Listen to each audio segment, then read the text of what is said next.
전국적인 화제를 모은 돈의 사건 사고, 그 내용과 행간을 들여다보는 시간 사사건건. 21년 전인 2002년 추석 연휴 전주시 금암동 파출소에서 근무 중인 한 경찰관이 성명불상자에게 피살당한 사건이 있었습니다. 지금껏 진범이 잡히지 않아서 장기 미제 사건으로 분류됐었는데요. 이 사건이 21년 만에 해결될 실마리가 열렸다는 소식이 전해졌습니다. 이 내용 단독 보도한 송승민 기자와 이야기 나눠보도록 하겠습니다. 안녕하세요. 안녕하십니까. CBS 노컷뉴스 보도 이후에 전국 언론사에서 앞다투어 보도가 이루어지고 있어요. 우선 근데 너무 과거 사건이에요. 네, 맞습니다. 21년 전이잖아요. 네. 2002년이면 월드컵 있었던 때 아닙니까? 맞습니다. 너무 옛날이잖아요. 그럼 너무 옛날이니까 경찰관 피살 사건 간단히 정리해 주시죠. 네, 당시 52살이었던 백성기 경사가 2002년 9월 20일 자정쯤 월드컵이 끝난 시즌입니다. 네. 금암동 파출소에서 홀로 근무하고 있었고 동료 경찰관 2명은 순찰을 나가 있었습니다.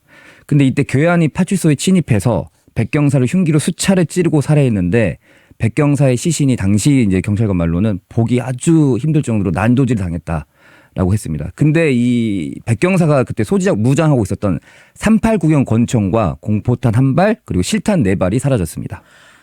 이제 우리의 생각으로는 이 경찰이 가지고 있는 총기를 빼앗으려고 들어가서 경찰관을 죽였다. 네. 이렇게 생각이 드는데. 그렇게 생각할 수도 있죠. 네.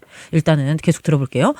근무 중이던 현직 경찰관이 숨졌어요. 근데 그냥 숨진 것도 아니고 네. 피살됐단 말이에요. 네. 당시 굉장히 큰 사건이었는데 경찰관이 살해당하고 총기까지 사라졌다. 그러면 경찰이 대대적으로 네. 광범위한 수사를 했을 텐데요. 네, 맞습니다. 그 당시 경찰은 특별수사본부를 꾸리고 수사를 이어갔고요. 근데 이제 수사가 난항에 빠졌습니다. 그 파출소에 있는 CCTV가 작동하지 않은 상태였고 녹화가 아무것도 안 된 상태였고 이제 그게 큰 요인이죠. CCTV가 있었다면 금방 잡았을 텐데.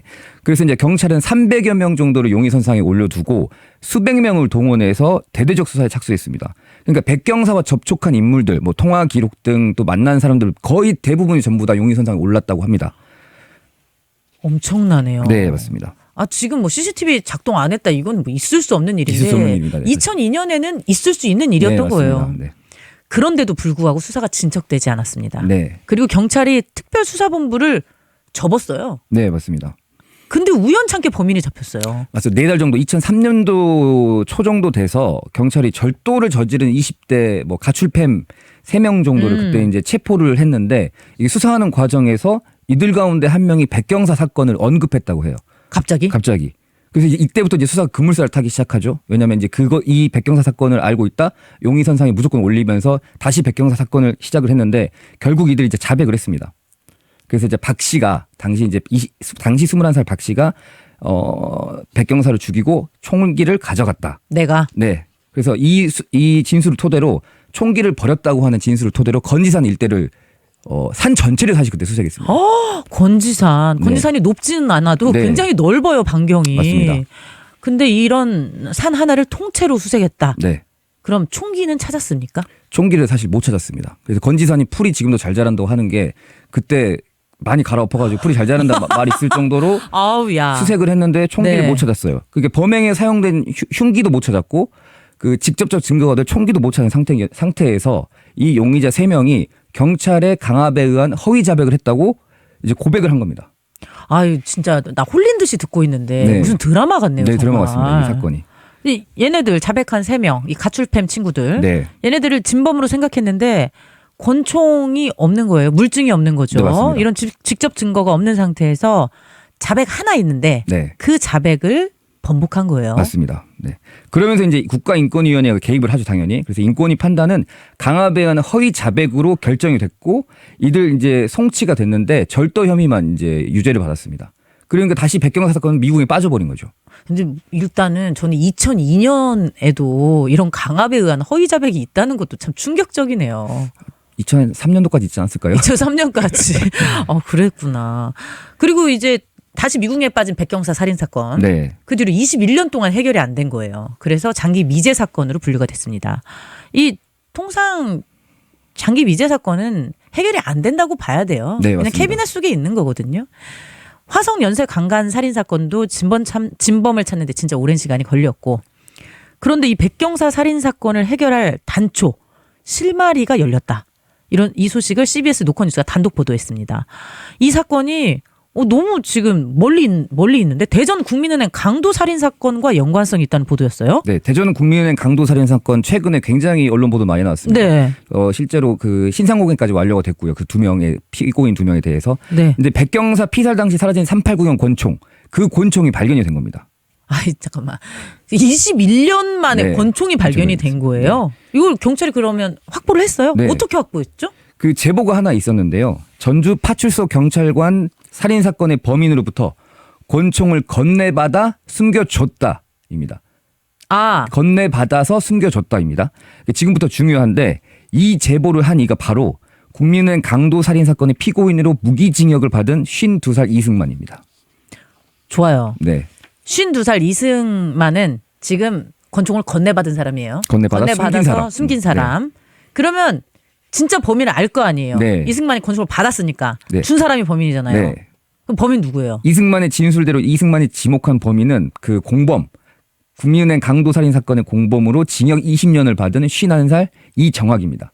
이게 국민은행 강도 살인 사건 아실 테지만 2001년도 12월 대전의 국민은행 지하주차장, 지금은 이제 사라졌는데 국민은행이 네. 둔산동에 있는 은행이었습니다. 근데 총을 쏴서 은행의 출납과장을 살해하고 현금 3억 원을 탈취해서 도주한 사건입니다. 이 사건 또한 21년 동안 장기 비리 사건으로 발생하지 않았어요.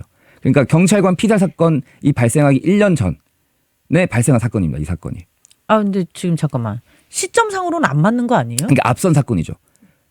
근데 그러니까 그 권총이 같은 권총이 아닙니다. 그러니까 네. 국민은행 강도 살인 사건은 2001년에 네. 발생했고 네. 지금 우리 경찰관 살해 사건이 2002년에 발생을 네. 했으니까 이 국민은행 강도 살인 사건에선 이 총이 사용된 건 아니에요. 아니죠. 일단. 당시 이때 사용된 권총은 이승만, 이정학이 차로 경찰관을 들이받아 총기를 탈취했고 다시 뒤에서 뻑치게 한 다음에 실탄을 다른 경찰관을 뻑치게 해서 실탄을 가져가서 범행에 사용했습니다.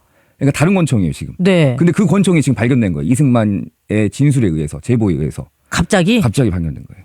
그러니까 우리 이 사건도 20년 네. 동안 장기미제 사건이었는데 어떻게 해결됐냐면 그 당시 손수건 한 장이 있었대요. 아. 근데 그거를 경찰이 계속 보관하고 있다가 주기적으로 DNA 검사를 하다가 DNA 검사 실력이 되게 좋아졌지 않습니까? 좋아졌죠. 대한민국이 세계 최고라고 하거든요. 네. 근데 이제 2015년도에 불법 게임장 수사를 하다가 현장 유류물, 그러니까 현장에서 발견된 그 자질구레한 물품 등에서 DNA가 하나 나왔는데 그게 일치한 거예요, 지금. 그래서 이 대전 게임장에서 발견된 이 불법 게임장에서 발견된 애들과 이 국민은행 강도살인 사건의 이제 피고인을 이제 잡게 된 이게 이 경위거든요.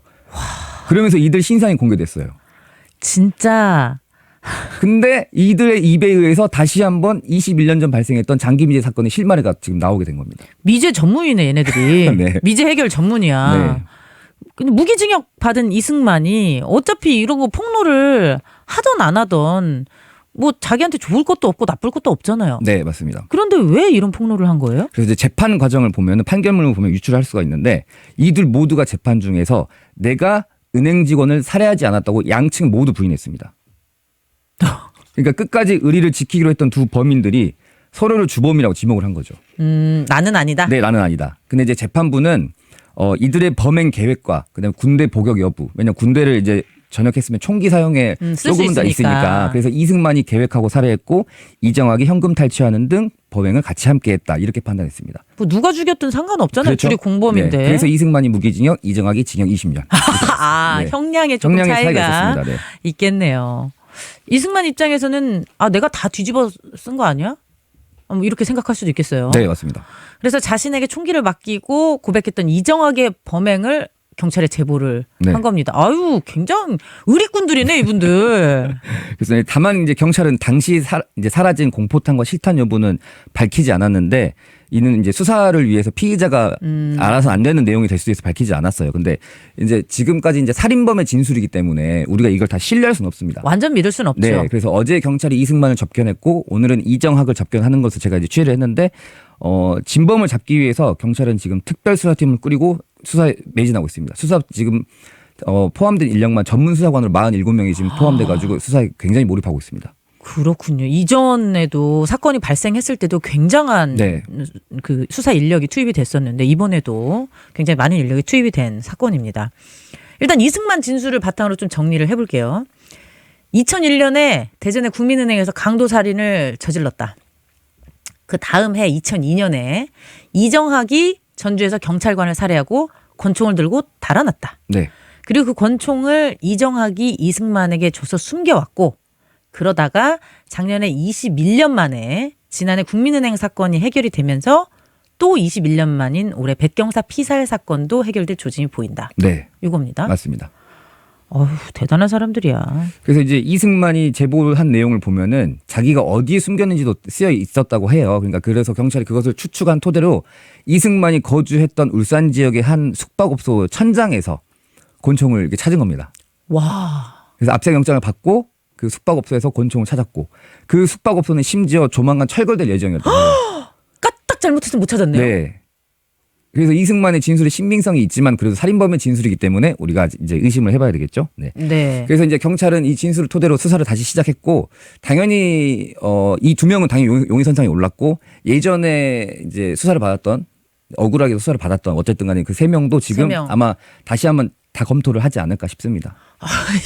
21년 전 조사받은 거를 어떻게 기억해서 또. 왜냐면 퍼즐이 아예 안 맞으니까. 아, 너무 얘기가 안 이정학이 맞아서. 왜 전주에 와서 경찰관 죽였을까? 이거부터가 이게 풀리지 않는 곳이거든요. 그렇죠. 네. 대전 국민은행에서 강도살인을 저질렀고 네. 이 강도살인 저지를 때 다른 뭐 경찰한테 뺏은 거라면서요. 네. 총은. 네. 그럼 얘네들의 활동 구역은 대전인데 대전인데. 왜 굳이 네. 전주 시골까지 와가지고 혼자 있는 경찰관을 노려서 또 네. 총을 뺏어서 네. 참. 또 다른 범행에 사용됐을 가능성도 또 있는 거죠. 아 근데 우리가 모르는 네. 또 다른 범행에 범행에, 사용했을 네. 수도 있다. 네. 그래서 지금 경찰은 이제 사실 유족들의 한과 억울함을 좀 풀어주기 위해 수사에 매진하고 있고요. 그 다음에 당시 동료 경찰관이 숨졌으니까 이만큼 명백하게 밝혀야 하지 않냐. 이것은 판단하고 있습니다. 네. 근데 지금 물론 동료 경찰관이 숨졌기 때문에 더 수사에 매진해야 되기도 하지만 지금 우리 송 기자가 얘기한 것처럼 그렇게 빼앗은 권총 가지고 또 다른 범행을 했을 가능성도 네. 있으니까 더욱더 좀 수사를 해야겠다. 집중적으로 해야겠다라는 생각도 듭니다. 게다가 또 살인범의 진술을 어떻게 믿어요? 네, 맞습니다. 네, 완전히 믿을 수가 없는 상황에서 이들이 백경사 살인 사건에 어떻게 얼마만큼 관여했는지 관심이 더욱 커지고 있는 상황입니다. 저도 매일 보고 있어요. 네, 그러니까 어제부터. 완전한 범죄는 없다는 것을 이번 수사를 통해서 경찰에 보였으면 합니다. 그리고 이제 백경사께서 고인이 되신 분께서 돌아가시면서 이제 파출소나 이제 지구대 위험한 곳이니까 CCTV 설치 또 녹화가 이제 더 강화가 됐고요. 뭐 그 이제 고인은 꼭 억울함이 풀렸으면 좋겠습니다. 한 사람의 그 희생으로 보안이 강화됐다는 게 너무 더 마음이 아프네요. 네, 맞습니다. 네. 송 기자 관련 내용 계속 보도해 주기 바랍니다. 고생하세요. 감사합니다.